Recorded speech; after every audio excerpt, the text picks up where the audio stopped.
During my PhD years, I was very interested in how joints work, so the arthrology of the human being, and there was quite a few different theories about how the joints work. And I started working on a project, my PhD project, related to osteoarthritis in the anterior cruciate ligament deficient knee. So I really became interested in how each articulation worked. And in this case, we're talking about an inspiration for developing a foot. So at that time, there was several theories about osteoarthritis in the knee. And I met this wonderful individual from England who was working on knee joints in different ways, including building artificial knee joints. He and I had some wonderful conversations, and I would say that no idea comes from nothing. And there was over a century, even before him, where they had talked about these different problems in knee joints. I think the difference is in this case that I started to think of it more generally across many different joints in the human body.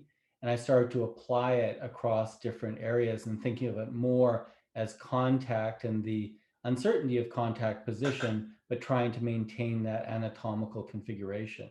So the way the meta arc is different and the theory behind it is that human joints need to be um, designed in different ways so that they have a single point of contact that's at exactly the same position as the instantaneous center of rotation, and that avoids unnecessary wear in a particular area, but it also creates a decrease in torque, so muscle effort as the joint moves. And so the idea is that a joint can be very stable in different positions and not put unnecessary stresses through the joint in any position that it's in. And that's basically back to my PhD thesis about why people would get arthritis or not in the knee joint. So what I did is I took the mathematical theory of the knee joint and I extended it to any contact surface, whether it's within the foot or at the fingertips. And then since that time, we've actually developed a series of abstract articulations that have different properties. So the difference is that we have the instantaneous center rotation, the contact position being coincident with the stabilizing structures.